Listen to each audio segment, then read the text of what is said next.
Welcome to Get Big Out Loud Radio, where we explore living the complex, funny, and beautiful ride of life with me, Kari Knutson, and Dr. Pat on transformationtalkradio.com. Are your thoughts keeping you small? Are you ready to get big? I will offer you ideas to transform what you are thinking into conscious action. Explore what is keeping you small and how to shift your behaviors in order to get big. Learn what is possible for you. Get ready to get big and live life out loud starting now. Hey, everybody, I'm Dr. Pat, and I get to take this complex, funny, and beautiful ride of life with the most incredible Kari Knutson. Today, we're taking on something that is so important. Little wins.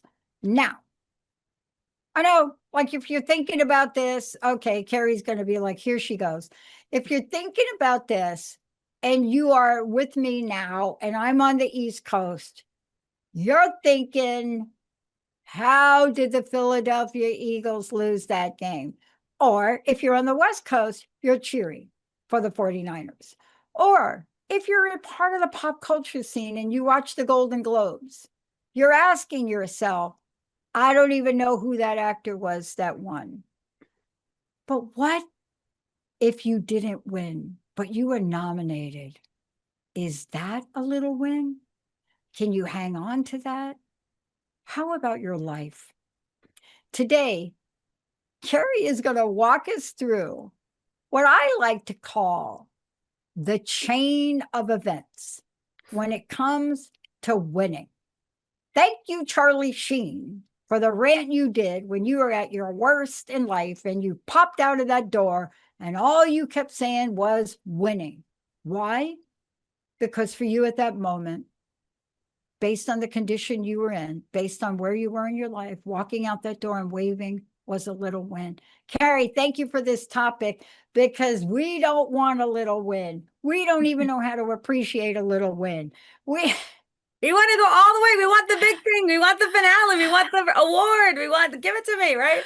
Yes, I've been thinking about this so much and how we are conditioned in our society. Just go keep your eye on the prize. What's the big goal? And then like you can finally feel good only if you reach the goal in the amount of time, in the way you thought, and how unrealistic it is, first of all, to think that way, but then how defeating it can be because sometimes the journey to get to the goal is totally different than you thought. But also, when we're on the journey, why can't we appreciate the little wins? And I was really thinking about that a lot this month. Like, what would it take to be able to see the journey as part of the goal? And who are we becoming versus who are we achieving? And so that's what I wanted to get into today is, what we're all striving for different things, especially in the new year. This came up because it always happens in the new year. What's your goal? What's your resolution? What do you want to change? And how many people give up by February is what they say. I don't know what percentage of it, but I was just it's thinking big. Yeah, it's enough to be defeating. And the idea just came to me around what if we could shift what it means to reach a goal or what it means to celebrate along the way. So that's what I wanted to set up today, what it means to have little wins and to talk about that concept as a way to help us reframe our goals and a way to reframe to who we are becoming as we reach those goals. And I think this is important. I've been using a phrase, and I'd like you to tie it in if you could for a minute, but I've been using a phrase a lot on air recently, I guess since the first of the year. And I said, this year is about moving the needle, right? Now, I realized I had to explain that, right? What I mean by moving the needle, right? What does that mean? I'm not talking about a physical injection, but a needle. Let's say you're turning up your thermostat, right? And you're sitting in your house and you're like, oh my gosh, I'm in Linda's house now. So the temperature is going to be 69. And you wake up and you turn it up 1 degree because I want to simply move the needle. What do I mean? I want to see movement in the temperature of the house. I want the temperature to go up just a little bit. Mm-hmm. See, we don't think about that We don't think about, so let's talk about this from where you sit, right? How do little wins help us, Kari, to become? Yes, well, and that's such a good way. I love the analogy, move the needle, because you could move the needle for those of us old enough to remember record players, how the needle moves things forward, and also needle the thermostat, right? The needle. Even when you're sewing something, moving the needle, you have to do one stitch at a time. You can't like, that's a really good analogy, moving the needle, whatever needle that may be for you. But the idea is, if you could think about how we typically frame our goals, like, I want to do this. Let's say you want to have you want to pay off debt, and you want to have a certain amount of, you want to pay off a certain amount and have a certain amount in your bank account. So you're going to make certain things. Okay, what can I do to pay off my debt or get more money or have more money in my bank account or whatever? You're going to make a plan and you're going to set your goals. And the idea is, sometimes we look so far to like, okay, well, when I pay off the debt, then I'll feel relief or freedom or happiness or satisfaction. But what we don't do is step back and be like, okay, along the way, am I making changes around? Maybe I start to set up a budget, and maybe I totally blow it the first week. But then the second week, I'm like, okay, I'm going to start paying more attention. And then maybe the third week is kind of half good, half bad, whatever you want to say. And then the fourth week, I'm back at trying again, right? And then probably the fifth week or sixth week, you're like, oh my gosh, I set my budget and I stuck to it. Or I was able to say no to going out, and I cooked dinner 2 nights at home because I knew I wanted to go for that goal. And then you start seeing these little changes around, oh, maybe I'll call up my credit card company and see if I could get a lower rate. And you start thinking things like that. And like, all those things along the way are leading to paying off debt, right? But if you just wait to say, oh, I finally paid off that debt, you wouldn't see the person you are becoming along the way. The person that budgets, the person that's able to make some different decisions about where their money goes, the person that has curiosity and tenacity to think about, can I call the company or can I get a reduced rate on my credit card or whatever it is you're going to do. It's the idea of, along the way, if you could recognize that as an achievement, not just, oh, I paid off my debt, now I feel really good about myself. Because sometimes we postpone feeling good or successful until we reach the end. And then what happens is, let's say you mess up, and so whatever way we mess up our goals, right? We tend to be like all or nothing. I either didn't or I didn't. And then we feel if we mess up, then we're just defeated. And then we might quit. And the whole idea is, if you had a little win, you could just make, I'd say, like, take the time frame, like, here, like, well, in this period of time, what could I celebrate? And what if you said everything counts? What if you thought everything counts? So the fact that I checked my bank statement, the fact that I wrote down what I spent, the fact that I did make dinner at home one night or didn't order drinks, dinner, and a dessert because I wanted to save some money. Whatever it is, whatever the thing is that you did do, because most of us are doing something towards our goals. We're not doing just nothing. But what I think stops us is this all or nothing mentality. I either did it or I didn't. I either can be happy because I was successful, or I can't do anything until I get there. Also, nothing counts unless it's the end goal. And notice it's not overt that people are saying this. I don't have anyone who said you can't celebrate to the end. I think it's a construct that we set up around the big, flashy finale. And even when you see, I think this is so interesting, when you see people's before and after pictures of losing weight, they only show before and after. They don't show during. And then we all want the magic of, I want to wake up tomorrow and have that. So then you don't see the months and months and months, and you don't see different decisions and choices that they made or what they did differently. You see, before it was like this, then magically after I was like this. And it sets something up in our mind that we don't talk about the journey. Yeah. And Yeah. again and again, and I see this in like goal setting classes, and when we talk about our goals and our wishes and desires, we talk about what we want, then how we're going to get there, and then we don't always check in the journey, and we also don't celebrate the journey because the achievement seems more worthy than almost the identity. Who am I building as I'm becoming this person? Who am I becoming on the process? And I just want to say one more thing about this. Any story you read about, I'd say, the hero's journey, like I'm thinking about The Alchemist right now. And it's a story which is such a great book, and I won't give too much away, but the idea, the reason I wanted to tell about it is the person starts on a journey here, goes on a journey for various reasons, learns a lot about himself, and then comes back to the same place. A totally different person. This is another, Siddhartha is another great example of a book with a Yes. person who starts on a journey here, does all these things, and ends up, and you have changed because of the journey, not because the goal. And sometimes your goals change along the way. So if you could see this in story after story about who we are becoming along the way, and I wanted to use this opportunity to really talk about the small wins of the journey. And I wanted to bring up a few things too, just in case we think of, okay, why do I not celebrate the journey? I have a few ideas about why we don't do that and how we think, but I'll take a pause Yeah. from all my ideas. Yeah. But here's the thing. Look, I grew up as an athlete from a very young age, softball, etc. And I don't know how, as a young woman, I was introduced to how important it is for bodybuilding. Because back in the day, no, women were not doing it. But I worked with a trainer who was out of California, knew Schwarzenegger as a bodybuilder, and he taught the Schwarzenegger method. Now, what does that mean? Arnold Schwarzenegger, it doesn't matter what you think about him as a man, but the guy would work on the muscle inside the muscle inside the muscle, the teeny little weeny teeny weeny muscle that he couldn't see.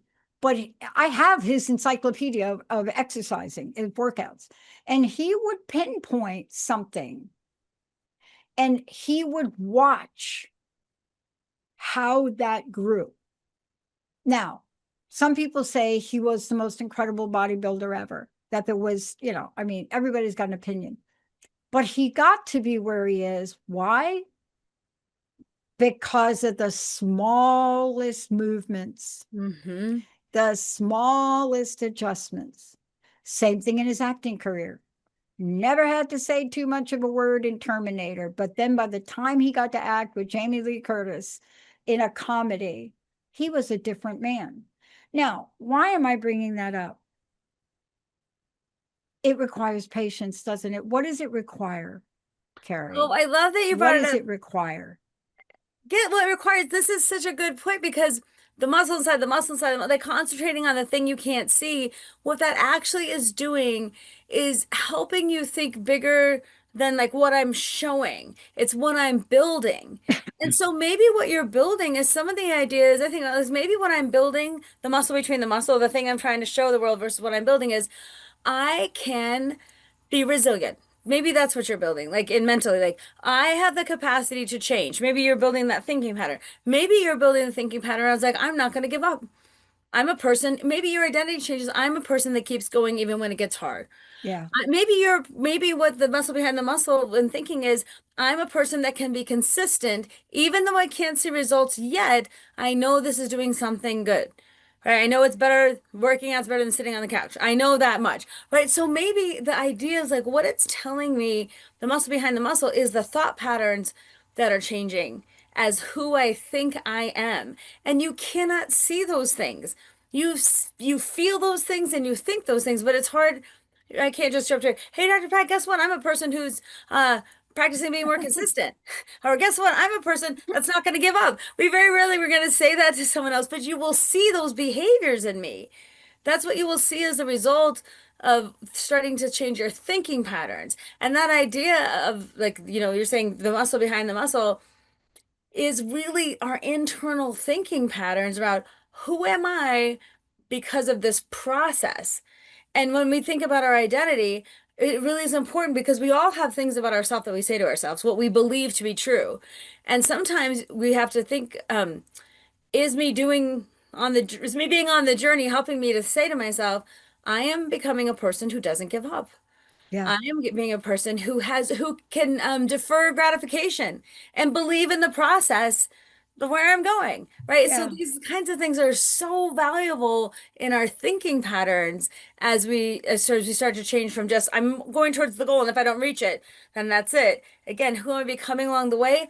A person who thinks about themselves in a different way. We're shifting that identity underneath what you can see as a really powerful force for transformation. Okay, so I got to throw something at you, and you got to walk me through the little wins and what they show us. Because here's where I am. I made a decision to move back to New Jersey, right? Now, I didn't bring all my stuff. I'm not changing my residence yet because I'm not sure neither one of us is going to stay here. But I made that decision and it was perfect. It was the right decision to make. I don't want to get into the whys. Energetically, I'm really intuitive. I know when things are right. I don't second guess myself. The move went perfectly. Everybody that showed up, even the junk, even the hello, you people, I got junk. That is a great organization. They saved my life. Even dialing them wrong. I didn't mean to dial them. On the day of the move, Saturday, we had to be at a hotel and we were nowhere near done. But why am I bringing it up? The move went perfectly. Everything fell into place. What didn't I anticipate? Here you go. You ready? This is where the little wins right now are so important for me. I moved back, and both of us, Linda and I, are adjusting to making the home. She hasn't been here in a while, but making this home the way we want. So every day, it seems we're tearing apart a room. I know you're laughing, right? We're organizing a closet. And this is my office to be. It's not done yet. But the way it is a little win for me right now. My life had to be adjusted. Why? I'm on the West Coast. I am up at 5, 3, 2 in the morning. I am ready to go. I am on the East Coast now. That same algorithm doesn't work for me. Mm-hmm. So instead of trying to get up at 2 and 3, I'm taking the little win, 5 o'clock. I just didn't account for the adjustment. Now, walk us through what these little wins show, because that little win for me showed me I'm not a failure because I can't operate the way I did. What it's showing me is what are the opportunities that I didn't see under my own lifestyle pattern before that I can now see. Maybe, Kari, I don't know, help me out Yeah, here. no, Come I want on. to help you. Come No, I on. want to, I totally do, because and I wrote this down, so I'm looking, want to make sure that I say this right, because I had this idea around like what the little ones can show us around a positive cycle, right? A Yes. positive cycle if we pay attention to them. And your example is so perfect, right? Because when we think about, okay, if I can, okay, I'm sorry, I got to make sure I do this right because I want to make sure that I say it the way I want to say it. So if you have an intention, right? Like we're gonna do this move. And I didn't say a positive intention, but like I gotta move across the country, right? I'm gonna make it happen, right? Not a positive intention, like I'm gonna change my life or I'm gonna get a grad degree or whatever. It's like I need to make this happen. My intention is to move across the country. And then you can show some consistency around like today I'm doing this, then I'm calling these people, and you cannot give up when it gets hard and when it goes planned. So if you keeping going as part of that. So I call it the consistency part. So I have an intention and I'm keeping some level of consistency towards the goal. Even though there's no way you keep like I Yeah. moved, I'm set up, I'm all done, right? Yeah. Like it's more messy almost at the beginning because you're switching so many things. It almost gets worse because you think, I feel like this is such a good analogy. You know, when you're cleaning a pan, the cleaning process makes it worse. So you put the soap, it's all has whatever you cooked on there, and then you start to scrub and scrub, and then it's the grease and the water and the bubbles from the detergent, and then it's a mess. And I keep thinking most of us give up when we're like, oh my God, this is a mess. And we Oh can't my keep that gosh. consistency piece. Like, I'm just gonna keep scrubbing. I'm just gonna keep going, right? To get to the better part, right? And so this is true with your move. It's so great. So again, I have an intention. I'm gonna keep some level of consistency, even when it's messy. I'm gonna show up. Half of it is just showing up for something, right? Show it like, and maybe you don't do the whole room, but maybe you unpack a box. That's a win. And then you tell yourself, that's a win. That's a win, right? And then you keep seeing the things around you that are wins because that builds your confidence to keep going rather than the idea of like, oh my God, look at this room, it's such a mess. I haven't done anything. Did you do a box? Did you get this out of the way? Did you move this thing around? Did you call somebody to come pick up your other stuff? It's a win. That's mean everything gets to count because psychologically we need those wins to keep going. Sometimes the defeat isn't in the situation, it's in our minds. Like Yeah. I'm defeated because I didn't do enough or it's not fully finished. I can't celebrate until I'm done. And then we don't get done and then we're like, well, I'll never get done. So that's the first part of that. And then from there, when you can do the little bit of consistency, that confidence then builds. You get more confidence to keep going, and confidence not just in like false confidence or like, look at me, I'm so proud. It's like I did something, I could probably do something else. I did this, so I could probably do that. It's the confidence that comes from a reality check. Am I doing something? Yes. Could I do some more? Yes. Like, so your brain needs that. And then from there, you get resilience when the tough stuff happens. When you feel Yeah. like, when you know, you got all kinds of things thrown your way, especially with you thinking about your timing, your East Coast, West Coast timing. You've got to be resilient to figure that out.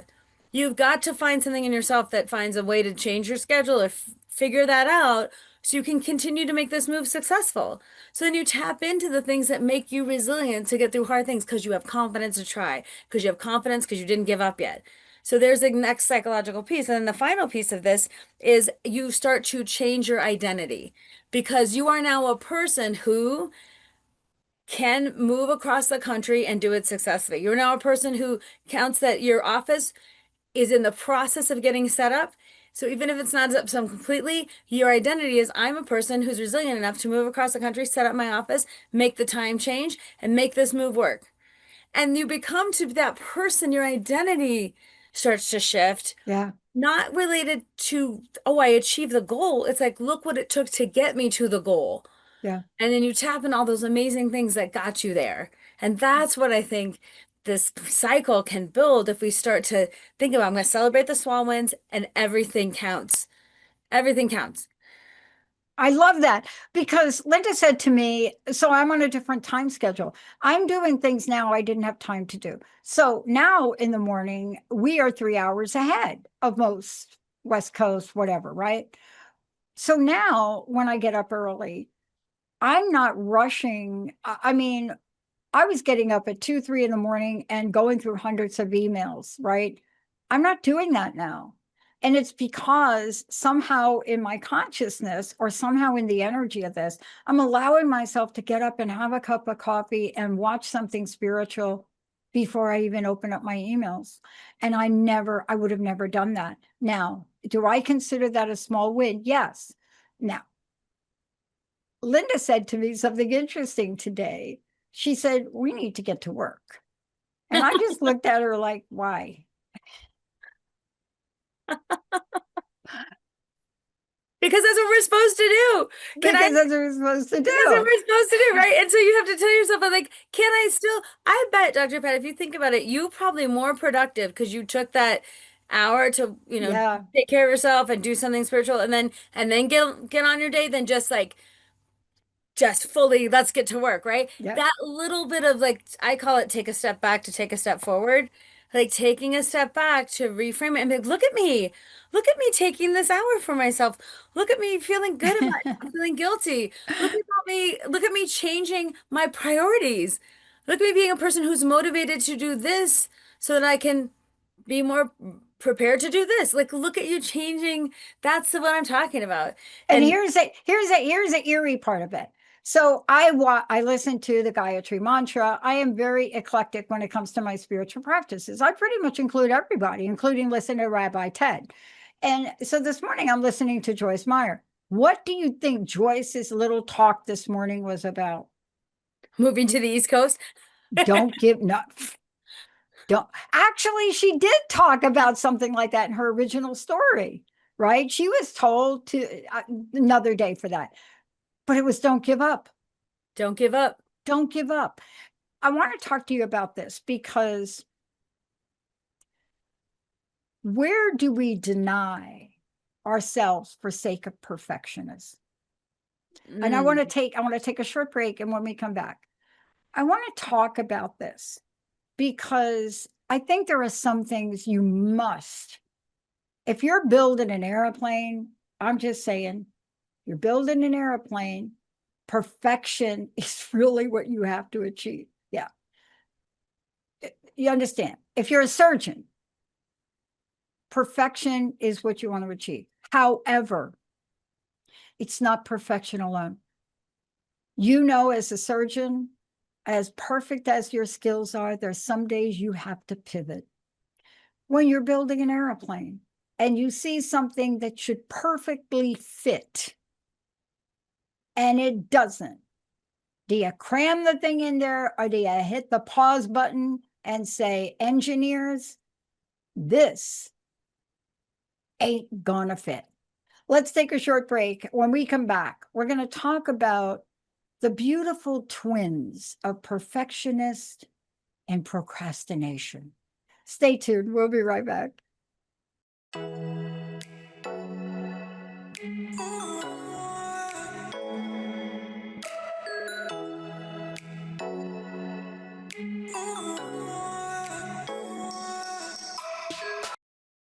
We remember a time when you could simply form a thought and it would manifest. The harmony was forgotten, but it is returning now. The Power of Inspiration and Awakening Radio with Julia will take you on adventures through the heart and spirit, exploring who we once were and how to awaken that power today. Julia studied under the guidance of wolves, learning from their wisdom to master a higher frequency for new state of mind.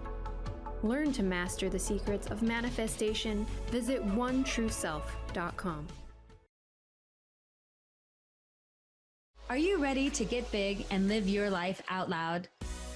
Tune in to Get Big Out Loud Radio, exploring life through the lens of curiosity and compassion, with me, Kari Knutson, joining Dr. Pat live every second Monday at 10 a.m. Pacific on TransformationTalkRadio.com.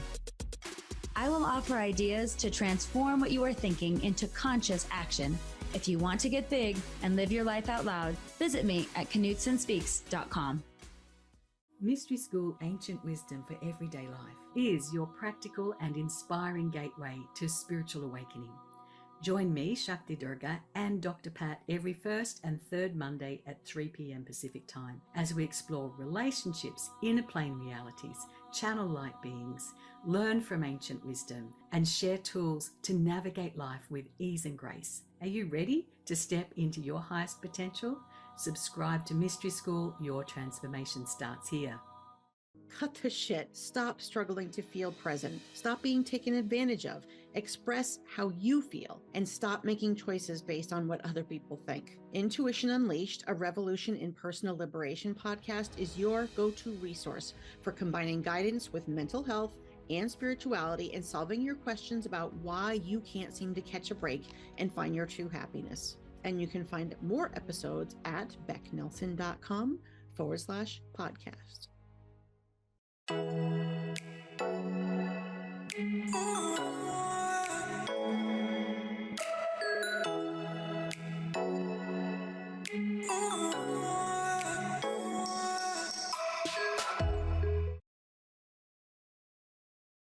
Hey, everybody, welcome back. I'm Dr. Pat. I'm here with the most amazing Kari Knutson. The show is Kari Show, Get Big Out Loud. It is living the complex, funny, and beautiful ride of life. Before we continue, Kari, because it's going to get really cool now. It's going to get really popped up. It's going to be amazing. But before we do, how do people find out about you? Because right now, we are in the mode of overachieving to failure. Overachieving to failure. You see that? Isn't that like a little oxymoron thing? See, we're overachieving, but to failure. And people, I get in so much trouble when I use the word failure. What I mean by failure is we get to the point where overachieving and we're not getting to the place where we want to go. So our mind tells us we have failed and we don't recognize that along the way, we have achieved a few things because what did we do? We had a little win. So how do people find out about you to help them? Because if you want to be a speaker, you better get used to little wins. Right. Well, it can help us so much along the journey. It can help us so much. So you can reach out to me at KnutsonSpeaks.com. I'm on social media at Knutson Speaks. It's Knutson Speaks with an S. And all my information is out there on LinkedIn, Facebook, Instagram, and my website. Yeah. So many of you out there have heard the acronym PCP. Okay. We have got it. but it's this: perfectionism, comparison, and procrastination. They are the trifecta of agony, right? Yes. Yes. And that's why it's so important to bring up, because if you can name them and you can see them like crop up in your life. So when you think of let's talk about the first one, perfectionism, because that is connects to procrastination so easily, right? So perfectionism is this idea that I have to do it perfectly or it doesn't count. It has to be, it can't be really, really good. It can't be all right. It has to be perfect. So sometimes we won't even start something if we don't think we can do it perfectly. Or on the way, if we haven't done it perfectly, it doesn't count. And so here's an example I always love to give about this. If someone says to another person, "Oh, I like your shirt. That's a pretty blouse." Notice how many people, the first response, "This thing?" I can't even tell if this situation, like I got it at a thrift store. I feel like it's weird how it bent, how it looks here. I don't even know this color's gonna be or whatever. We say everything that's wrong, right? We say everything that's wrong, and then the person's like, "Well, okay, I guess your shirt isn't cool." Like, but, and it's what we kind of do with our lives. When people say, "Hey," or even if life shows us you're doing good, you're making progress, or someone says, "I think this is good," or "You did a great job," we said, "But see what I didn't do." See what yeah, you think I did a good job, but see what I didn't do? It's the same thing as pointing out why we're not cute in our outfit. Instead of just saying thank you, we say, if someone says, "You did an amazing job with your podcast." "Oh my God, I missed my timing here. I didn't talk about this topic. I wasn't sure, but my write-up was okay. Did I look weird? Did I frame myself? Was I leaning too much?" Like we just say whatever we did wrong instead of saying, "Thanks, I'm glad you enjoyed the podcast." Because we wasn't perfect. And we're not overtly thinking that. It's a subconscious to me, like, but it's like a bulldozer, subconscious bulldozer behind us being like, "Stop! You can't accept the praise until it's perfect." And lots of us will never achieve perfection. So what we have to say is, was it good enough? And there's a quote that I love to say, "Perfect is the enemy of good. Sometimes it is good enough." And if we can think about that, we will then tend to start and keep going. We will also tend to say, when people give us compliments, we'll just say thank you. Or when we try something new that's scary and it wasn't perfect, but at least we tried, we'll say, "Good try," to ourselves. And so this then connects with procrastination, because many of us want to do the thing and say we want to get the thing done. And at the same time we want to do the thing, what our brain pops up for us is like, "Well, that's going to be really hard. And you haven't done that before. And that's going to require some new things of you. So why don't you clean out your junk drawer instead? Because that needs organizing and you can feel successful at that." Have you ever noticed when you're like procrastinating, you find like suddenly the bathroom needs to be cleaned, like from top to bottom, or your junk drawer needs to be empty, or you got to delete all those emails in your trash folder, whatever, because you just can't, you want to do something you can achieve, and your brain's offering up a way to control the uncontrollable. I can clean the bathroom. I can do the junk drawer. I can delete my emails because I'm doing something. But you're not doing the thing that you want to do, so you're procrastinating. And there's another quote that says, "Procrastination is the devil's playground." When you find yourself procrastinating, think about your brain offering up, "Here's all the things I'm going to do to distract you from the real thing because you're scared or you can't do it perfectly. So you're not even going to try." And instead of being judgy with yourself, like, "Oh, I'm just a procrastinator and I can't do anything," try being nice to yourself and being like, "Hey, I know what's going on here, brain. Thanks for the heads up. I'm going to try something different." So you're offering up some other things to keep me in my safe zone. I appreciate that. Also, brain, you're saying to me, it has to be perfect or it's nothing. I'm going to just step back a minute and say, "I'm going to try. It doesn't have to be perfect to be really, really good." And then you can just consciously make a different decision instead of being run by these unconscious forces that your brain sets up, right?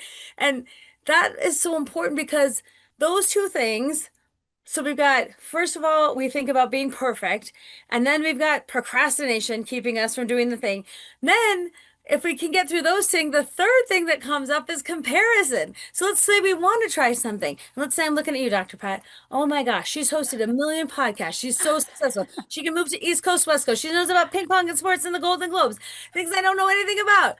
Oh my God, I'll never be And as cool as Dr. Schwarzenegger. Right? And Schwarzenegger, I never did the muscle behind the muscle. I don't know any of that stuff, right? So you have such a different skill set than I have. And what we normally do is when we compare up the chain. So we look up to people and we say, "Oh, I'll never be that, so I'm just a." And we then see what we don't have instead of what we do have. And so it's important too to think like we can compare all day long. And what it would be better to do is like look at all these skills you have and how amazing you are. And I have some things too that I'm amazing Yeah. at. They don't have to be the same things for us both to have value or worthiness. And also, what can I learn from you? How can you inspire me? And what do I have that I'm helping people learn and be inspired by? Right? And just because the idea of comparison, I would have never even started this podcast if I thought I had to be like you.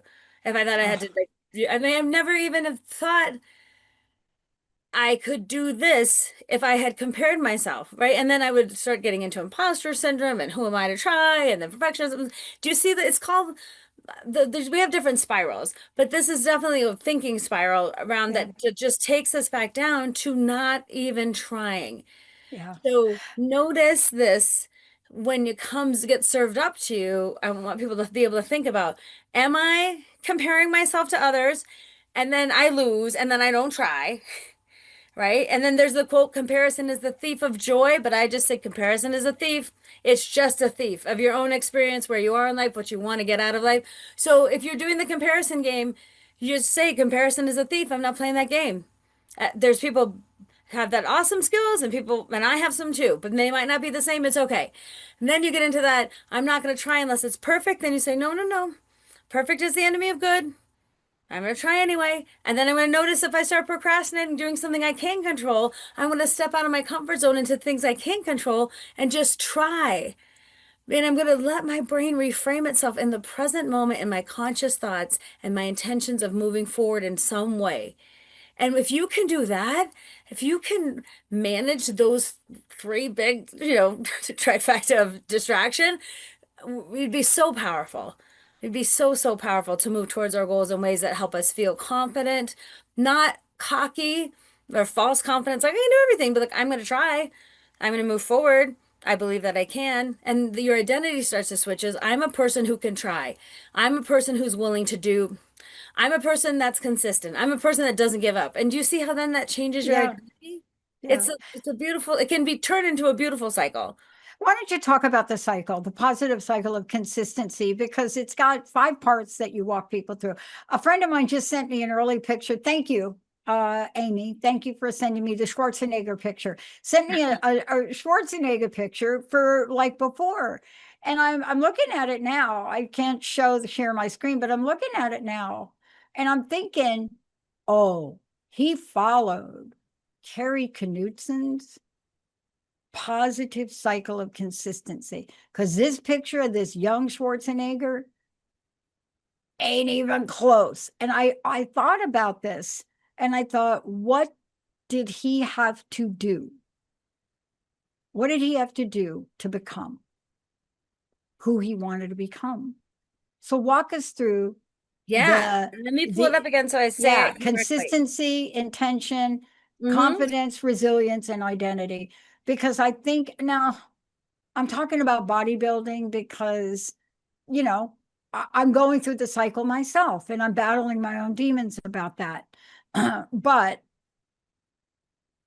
it is the little wins. I don't care if it's learning how to make grandma's delicious meatball and spaghetti recipe, or it's simply getting up today and taking one action on behalf of yourself. So walk us through it. Sure. And all your examples are so beautiful. And it starts with the intention. I want to do this thing. I want to achieve this goal. But sometimes for us too, it's good to say sometimes the goal is like, I think about all the people who've been laid off or lost their jobs, have been looking jobs for months and months and months. And people saying, have you done LinkedIn? Have you done this networking? Like, I've done everything. And they start to feel so defeated. And I think that idea of like my intention is sometimes it's just to keep going, just to try another day, right? Just to like show up again and not let my worthiness thoughts get in the way and believe there's something better, like keep my belief strong. So, but the idea like, can I have some intention? Then can I be consistent around doing something for that intention? And your idea with the bodybuilding thing is so good, like how we don't see results sometimes, but you have to go to the gym multiple times to get the results, right? But is the goal showing off your biceps, or is the goal like I went to the gym consistently for 4 times a week for this entire month? Wow.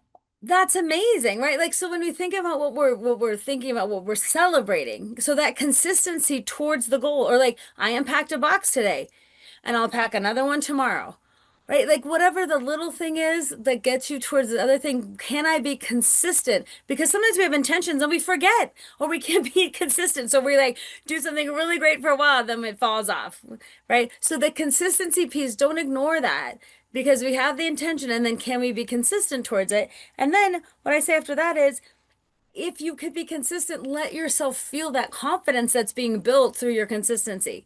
Let yourself feel that confidence then to try different things or to switch things or whatever. But become the confidence comes from how you are starting to see your own wins. And sometimes it's personal. Sometimes nobody knows why we're doing a thing. It's our own little thing. So it's not like you're shouting it out to the world. Sometimes it's your thing. I'm doing this because it's important to me. Or it's emotional. I want to feel a certain way. So I'm working on any number of things. Right. And again, you know how you talk about ping pong, and ping pong is a thing for you? When you think about the metaphor of ping pong for you, your ping pong is someone else's, like, I'm going to go um, get my passport and book that ticket I've always wanted to take. For Yeah. other people, their thing that they want to do that nobody understands why they want to do it just because is they want to take a pottery class because they've always dreamed of making a pot, right? Like, it's not the thing itself. It could be pottery, it could be traveling to another country, it could be making a pot. It could be anything. It's Yeah. not the thing. It's the fact we want to do the thing for whatever reason. That's why sometimes it's okay not to tell people why you're excited about this thing, because why you want to do that. That's exciting to you. What is that for? What good is that? What does that do in the world? Who cares about that? And then you get all these people saying, who cares? And your little dream is like, well, I do. I like this thing. And then you have to spend so much time protecting it. You can't work on it. And this is making me think too. I made fun of my dad so much for being a square dancer. I made so much fun of him.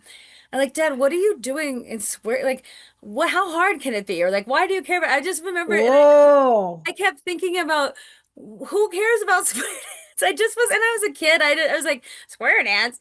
And the funny thing of seeing him like, when I finally went to go see him, and he would study, Dr. Pat, he would study square dancing.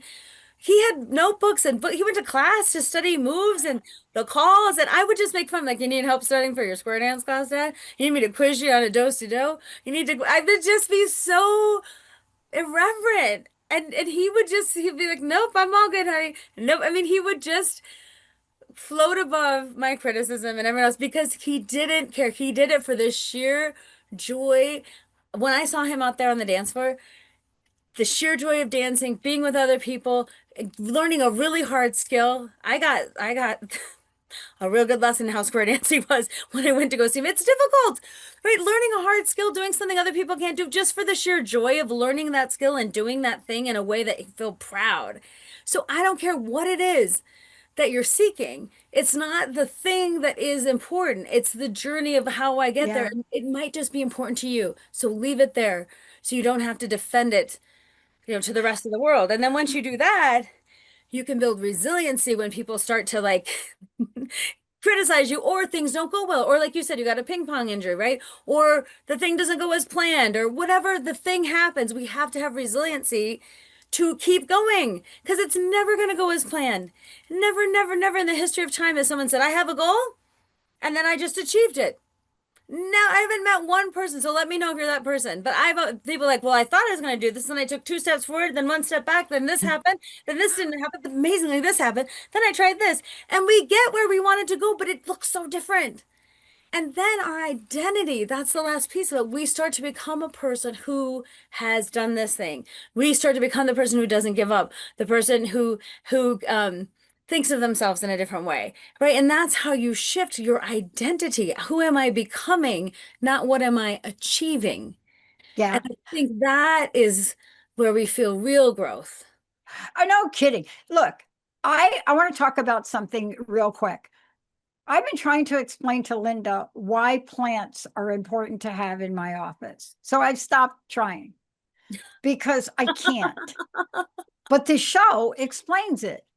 Plants represent small wins. They do. You take a little plant and you watch it, right? And it grows. It doesn't go from a little plant to a giant plant overnight. But I watched the plants that I left behind grow. Mm-hmm. To my best friend, they're just plants. I had too many. I had a rubber tree plant that was 8 foot tall, and I let it go. But it wasn't always 8 foot tall. I Yeah. had other plants that I watched grow. So here's the kicker about ping pong. I take so much teasing about it. I'm called Ping Pong Patty, by the way. So much teasing about it until now. Timothy Chalamet and the movie Marty Supreme. Now I'm getting emails from people that are asking me if I coach the sport. Thank you. Timothy Chalamet just won a Golden Globe, won the Critics' Choice Award for the role he played as Marty, Marty Reichman. Right. And then he just won a Golden Globe. He beat everybody. He beat all these people in these irreverent movies and Leonardo DiCaprio and la la la la la. And he played a ping pong player. That's right. You're going to get your street cred now. Now you're going to get, right? But that's like staying the course because you don't care if people like it or not, if they support it or not, right? And now look at somebody else is like, oh, now ping pong's not a thing, right? But you say the course. It wasn't. And the whole thing is like, why do you care about it? It doesn't matter the why. It's that you care about it. Like it's something that's important to you, right? And like it's beautiful too that you can just say like, I just rose above it. Like, you can give me a hard time and I'm still going to do my thing, right? And in life, how many times have you had to be like, we're going to give me a hard time, world, society, other people's opinions, what I'm supposed to do, all the shoulda, coulda, wouldas, and I'm still solid about what I want to do. I think of all those people who would never make music if they were told like, oh, what are you going to do? Be a musician? I think about people who told me when I majored in psychology, what are you going to do with that degree? Ask people if they want fries with their meal. Like I had so many people say things like that to me. Can't you get a real degree? Like this is a real That's degree. what they say to me now. Like when I first started this 23 years ago, they're like, what you got to get a real job, girl. You got to go get a real job because what are you doing? Talking into a microphone and paying millions of dollars to be like on what? And you're doing this thing on the internet. Now we know what it's called, podcasting. And, but we can protect ourselves against it. Yes, We and you have can. to keep those. Yeah. That becomes your part of, again, when you get the reach your goal, it becomes part of your identity. I'm a person that can do things that interest me without needing the approval of others. I'm a person that cannot compare myself to what other people are doing and appreciate this is what I like, this is what you like. Okay. I'm a person who can think about, like you said, I'm going to be a person who takes some time in the beginning of my day to reframe and focus on my mental health for a little bit and my spirituality or uplifting myself so that I can go about the rest of my day. I'm going to take the time to do that. And other people, well, how can you take the time? And you're being lazy. We got to get to work. You're like, well, this is me working.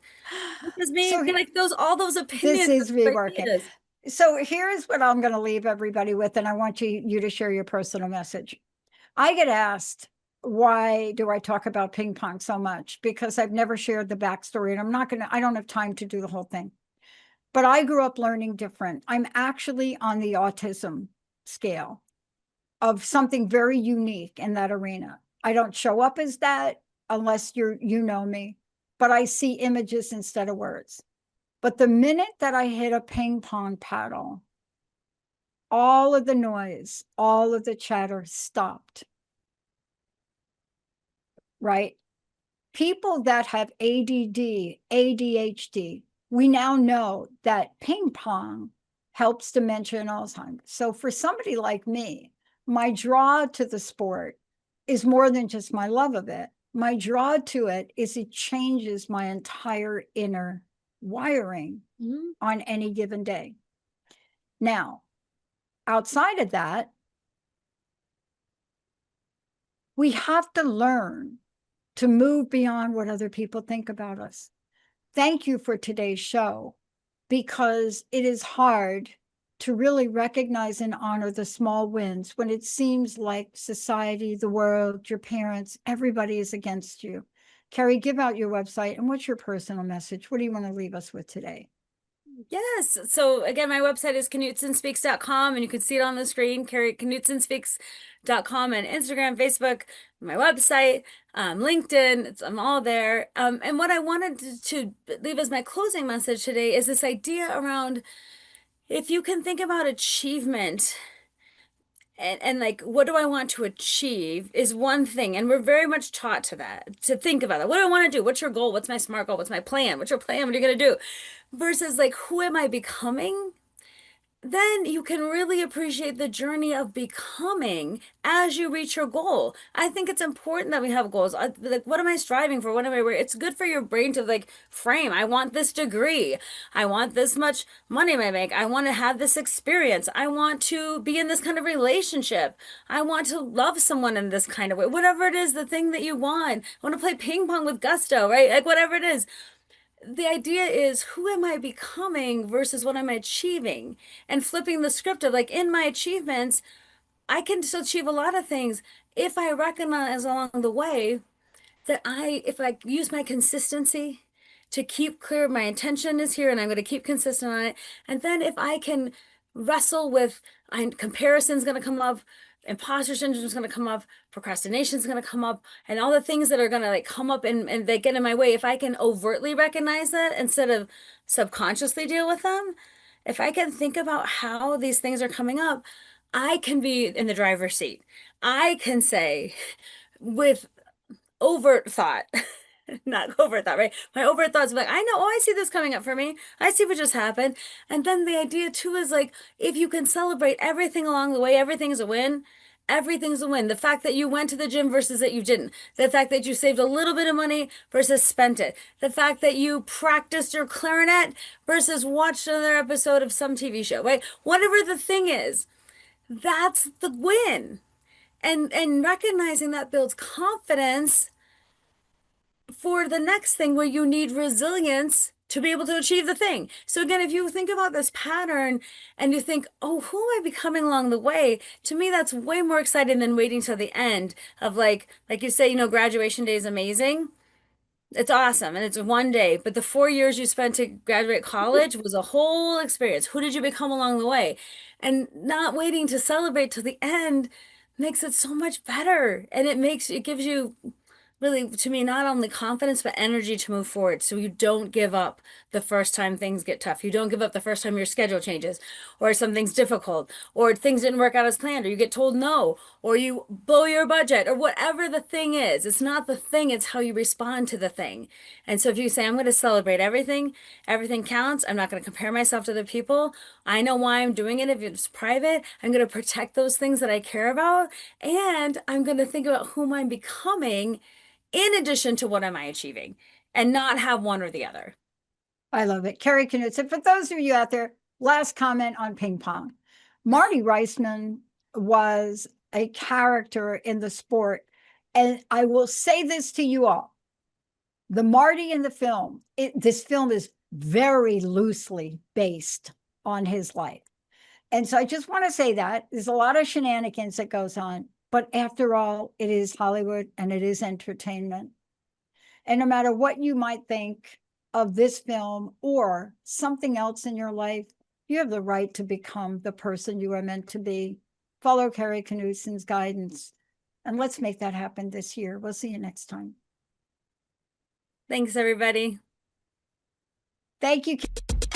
You have been listening to Get Big Out Loud Radio, where we explore the complex, funny, and beautiful ride of life with me, Kari Knutson, joining Dr. Pat live every second Monday at 10 a.m. Pacific on TransformationTalkRadio.com.